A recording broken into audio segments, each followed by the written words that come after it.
ਅੱਜ ਦੀਆਂ ਖਬਰਾਂ ਵੱਲ ਆਈਏ। ਚਾਈਨਾ ਨੇ ਪੂਰੀ ਦੁਨੀਆ ਨੂੰ ਦੱਸਣ ਲਈ ਜ਼ੀਰੋ ਕੋਵਿਡ ਪਾਲਿਸੀ ਲਾਈ ਸੀ। ਬਹੁਤ ਹੀ ਸਟ੍ਰਿਕਟਨੈਸ ਰੱਖੀ ਸੀ ਤੇ ਆਲ ਆਫ ਸਡਨ ਉਹਨਾਂ ਨੇ ਹੁਣ ਦਸੰਬਰ ਮਹੀਨੇ ਦੇ ਵਿੱਚ ਇਹ ਕਹਿ ਦਿੱਤਾ ਆ ਵੀ ਅਸੀਂ ਕਿਸੇ ਤਰ੍ਹਾਂ ਦੀ ਵੀ ਜਿਹੜੀ ਆ ਰਿਸਟ੍ਰਿਕਸ਼ਨਸ ਆ ਉਹਨਾਂ ਨੂੰ ਉਠਾ ਰਹੇ ਆ।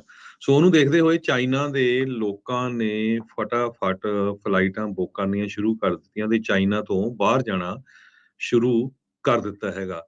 ਹੁਣ ਬਹੁਤ ਸਾਰੇ ਲੋਕ ਇਹ ਵੀ ਸੋਚ ਰਹੇ ਕਿਤੇ ਉਹੀ ਤਾਂ ਨਹੀਂ ਫੇਰ ਸਿਚੁਏਸ਼ਨ ਹੋ ਜੂਗੀ ਜੋ ਪਿਛਲੀ ਵਾਰੀ 2 ਸਾਲ ਪਹਿਲਾਂ ਕੋਵਿਡ ਦੇ ਦੌਰਾਨ ਹੋਈ ਸੀ ਵੀ ਚਾਈਨਾ ਤੋਂ ਲੋਕ ਆਏ ਤੇ ਉਹਨਾਂ ਦੇ ਨਾਲ ਜੋ ਆ ਕੋਵਿਡ ਵੱਧ ਗਿਆ।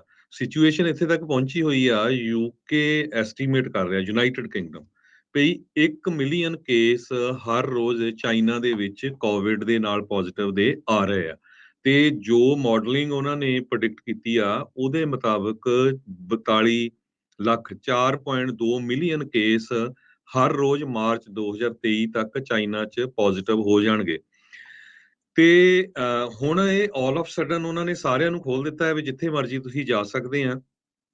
ਦੂਸਰੇ ਪਾਸੇ ਚਾਈਨਾ ਦੇ ਵਿੱਚ ਹਸਪਤਾਲ ਓਵਰ ਕਰਾਊਡਡ ਆ। ਜਿਹੜੀਆਂ ਉਹਨਾਂ ਦੀਆਂ ਕ੍ਰੀਮੇਟੋਰੀਜ਼ ਆ ਜਾਂ ਮੋਰਗਸ ਆ, ਜਿੱਥੇ ਸ਼ਮਸ਼ਾਨ ਘਾਟ ਆ, ਉਹ ਪੂਰੀ ਤਰ੍ਹਾਂ ਬੋਡੀਜ਼ ਦੇ ਨਾਲ ਭਰੇ ਹੋਏ ਆ।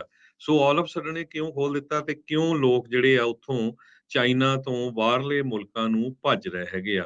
ਸੋ ਇਹ ਸਾਰਾ ਕੁਝ ਦੇਖਦੇ ਹੋਏ ਜਰਮਨ ਬੜੀ ਜਿਹੜੀ ਸਿਚੁਏਸ਼ਨ ਆ ਕਲੋਜ਼ਲੀ ਉਸ ਨੂੰ ਵਾਚ ਕਰ ਰਿਹਾ ਹੈਗਾ। ਉੱਥੇ ਦੇ ਹੈਲਥ ਮਿਨਿਸਟਰ ਨੇ ਦੱਸਿਆ ਆ ਤੇ ਵੀ ਆਪਾਂ ਬੜੀ ਜਿਹੜੀ ਆ ਕ੍ਰਿਟੀਕਲੀ ਚੈੱਕ ਕਰਾਂਗੇ ਵੀ ਕਿਤੇ ਸਾਡੇ ਮੁਲਕ 'ਚ ਆ ਕੇ ਫਿਰ ਉਹੀ ਮੈਸ ਅਪ ਨਾ ਹੋ ਜਾਏ।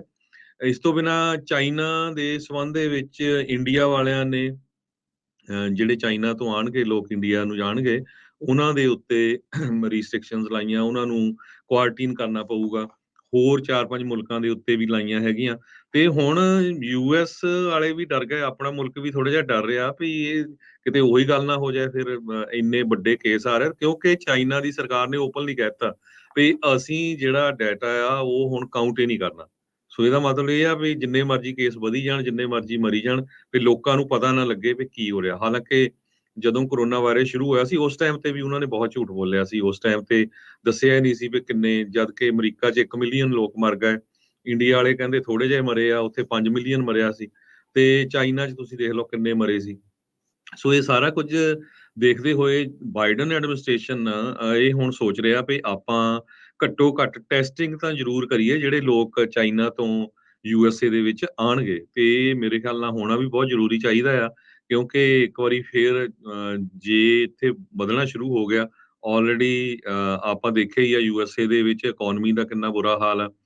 ਤੇ ਹੁਣ ਚਾਈਨਾ ਦੇ ਵਿੱਚ ਬੂਸਟਰ ਵੀ ਲਾ ਚੁੱਕੇ ਆ, 2-2 ਬੂਸਟਰ ਵੀ ਲਾ ਚੁੱਕੇ, ਪਰ ਸਟਿਲ ਕਹਿੰਦੇ ਜਿਹੜੀ ਉਹਨਾਂ ਦੀ ਇਮਿਊਨਿਟੀ ਆ ਉਹ ਬੜੀ ਲੋ ਹੈਗੀ ਆ। ਇਸ ਕਰਕੇ ਇੰਨੀ ਤੇਜ਼ੀ ਦੇ ਨਾਲ ਕੇਸ ਉੱਥੇ ਵੱਧ ਰਹੇ ਹੈਗੇ ਆ। ਸੋ ਹੋਪਫੁਲੀ ਵਾਸ਼ਿੰਗਟਨ ਕਹਿੰਦੇ ਆਉਣ ਵਾਲੇ ਕੁਛ ਦਿਨਾਂ ਦੇ ਵਿੱਚ ਨਵੀਂ ਪਾਲਿਸੀ ਜੋ ਚਾਈਨਾ ਤੋਂ ਟਰੈਵਲਰਸ ਆ ਰਹੇ ਆ ਉਹਨਾਂ ਦੇ ਲਈ ਇਸ਼ੂ ਕਰ ਸਕਦਾ ਹੈਗਾ। ਜੀ, ਜੀ ਬਿਲਕੁਲ। ਸੋ ਦੇਖੋ ਅੱਗੇ ਉਹਨਾਂ ਦੇ ਵਿੱਚ ਬਣਦਾ ਕੀ ਆ, ਪਰ ਚੀਨ ਵਾਲਿਆਂ ਦੇ ਦੁਆਰਾ ਅਜਿਹੀਆਂ ਚੀਜ਼ਾਂ ਨੂੰ ਲੁਕਾਉਣਾ ਤੇ ਹੁਣ ਲੋਕਾਂ ਨੂੰ ਖੁੱਲ੍ਹਾ ਸੱਦਾ ਜਿਹੜਾ ਉਸ ਚੀਜ਼ ਦੇ ਵਿੱਚ ਦੇਣਾ, ਇਹ ਗੱਲ ਡੈਫੀਨੇਟਲੀ ਲੋਕਾਂ ਨੂੰ ਹਜਮ ਨਹੀਂ ਹੋ ਰਹੀ।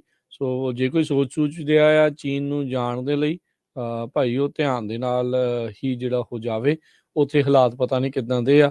ਅੱਜ ਉਹਨਾਂ ਨੇ ਢਿੱਲ ਦਿੱਤੀ ਆ ਤੇ ਉਹ ਕਾਮਰੇਡੀ ਸਰਕਾਰ ਹੈ ਇਦਾਂ ਦੀ ਆ ਵੀ ਅਚਨਚੇਤੇ ਰੋਕ ਲਾ ਕੇ ਫਿਰ ਇੱਕ ਹਿਸਾਬ ਨਾਲ ਬੰਦਕ ਬਣਾ ਕੇ ਰੱਖਦੀ ਆ ਲੋਕਾਂ ਨੂੰ। ਸੋ ਇਹ ਭਾਈ ਆ ਤੁਹਾਨੂੰ ਧਿਆਨ ਦੇਣ ਦੀ ਜ਼ਰੂਰਤ ਆ। ਇਕੋਨਮੀ ਉਹਨਾਂ ਦੀ ਵੀ ਮੰਦੀ ਚੱਲ ਰਹੀ ਆ ਤੇ ਹੁਣ ਸੈਲਾਨੀਆਂ ਦੀ ਮਨੀ ਜਿਹੜੀ ਆ ਉਹ ਚਾਹੁੰਦੇ ਆ ਵੀ ਉਹ ਰਾਸ਼ੀ ਕਿਸੇ ਨਾ ਕਿਸੇ ਤਰੀਕੇ ਦੇ ਨਾਲ ਇੱਧਰ ਆਵੇ। 2 ਸਾਲ ਬਹੁਤ ਸਾਰੇ ਮੁਲਕਾਂ ਨੇ ਕੰਮ ਜਿਹੜਾ ਉਹ ਠੱਪ ਕਰਕੇ ਜਿਹੜਾ ਉਹ ਰੱਖਿਆ ਸੀ ਤੇ ਇਵੈਂਚੁਅਲੀ ਇਹਨਾਂ ਨੇ ਹੁਣ ਖੋਲ੍ਹਿਆ ਹੈਗਾ ਆ। ਹੁਣ ਇਹ ਦੇਖਣਾ ਪਊਗਾ ਹਰਜੋਤ ਸਿੰਘ ਜੀ, ਇੱਦਾਂ ਹੋਣ ਦੇ ਨਾਲ ਜਿਹੜਾ ਮੈਨੂਫੈਕਚਰਿੰਗ ਦਾ ਉੱਥੇ ਰੌਲਾ ਰੱਪਾ ਵੀ ਬਹੁਤ ਚਿਰ ਤੋਂ ਚੱਲਦਾ ਆ ਰਿਹਾ ਸੀ, ਉਸ ਦੇ ਉੱਤੇ ਕਿੱਦਾਂ ਅਸਰ ਹੋਊਗਾ। ਪੋਰਟ ਜਿਹੜੇ ਉੱਥੇ ਠੱਪ ਹੋ ਜਾਂਦੇ ਸੀਗੇ, ਜੇ ਹੁਣ ਥੋੜ੍ਹੀ ਢਿੱਲ ਦੇ ਰਹੇ ਆ ਵੀ ਉਹਦੇ ਨਾਲ ਕੀ ਉਹ ਕੰਮ ਤੇਜ਼ੀ ਦੇ ਨਾਲ ਹੋਊਗਾ, ਕਿਉਂਕਿ ਬਿਜ਼ਨਸ ਦੇ ਵਿੱਚ ਉਹਨਾਂ ਨੂੰ ਕਾਫੀ ਨੁਕਸਾਨ, ਕਾਫੀ ਘਾਟਾ ਚਾਈਨਾ ਨੂੰ ਇਸ ਦੇ ਵਿੱਚ ਪਿਆ ਆ। ਤੇ ਉਹ ਹੁਣ ਉਹਨਾਂ ਦੀ ਕੋਸ਼ਿਸ਼ ਆ ਵੀ ਬਾਈ ਕਿਸੇ ਪਾਸੇ ਉਸ ਦੀ ਜਿਹੜੀ ਪੂਰਤੀ ਆ ਉਹ ਹੋ ਸਕੇ। ਸੋ ਲੈਟਸ ਸੀ ਕੀ ਜਿਹੜਾ ਆ ਉਸ ਦੇ ਵਿੱਚ ਜਿਹੜਾ ਉਹ ਚੱਲਦਾ ਹੈਗਾ ਆ। ਸੋ ਉੱਧਰ ਇਹ ਵੀ ਜਿਹੜੀ ਇੰਡੀਆ ਤੋਂ ਖਬਰ ਆ ਰਹੀ ਹੈ ਵੀ ਜਿਹੜੇ ਕੌਮਾਂਤਰੀ ਯਾਤਰੀ ਆ ਉਹਨਾਂ ਦੇ ਲਈ ਜਿਹੜਾ ਆਈਸੋਲੇਸ਼ਨ ਹੈ, ਇਕਾਂਤਵਾਸ, ਉਹ ਹੁਣ ਖਤਮ ਜਿਹੜਾ ਉਹ ਕੀਤਾ ਜਾਊਗਾ। ਸੋ ਇਹ ਜਿਹੜਾ ਇਹ ਉਹਨਾਂ ਨੇ ਜਿਹੜੀਆਂ ਚੀਨ ਤੋਂ ਸਾਰੀ ਜਿਹੜੀ ਇਹ ਖਬਰ ਆ 8 ਜਨਵਰੀ ਤੋਂ ਉਹਨਾਂ ਨੇ ਜਿਹੜੀ ਆਈਸੋਲੇਸ਼ਨ ਆ ਉਹ ਕਰ ਦਿੱਤੀ ਆ। ਸੋ ਜਿੱਦਾਂ ਆਪਾਂ ਦੱਸ ਰਹੇ ਵੀ ਜ਼ੀਰੋ ਕੋਵਿਡ ਪਾਲਿਸੀ ਦੇ ਤਹਿਤ ਮਿਲੀਅਨਸ ਆਫ ਲੋਕਾਂ ਨੂੰ ਅਚਾਨਕ ਬੰਦ ਕਰ ਦੇਣਾ ਤੇ ਹੁਣ ਬਾਹਰਲੇ ਮੁਲਕਾਂ ਦੇ ਲੋਕਾਂ ਨੂੰ ਕਹਿਣਾ ਵੀ ਆ ਜਾਓ, ਚੱਕਰ ਹੀ ਕੋਈ ਨਹੀਂ ਆ।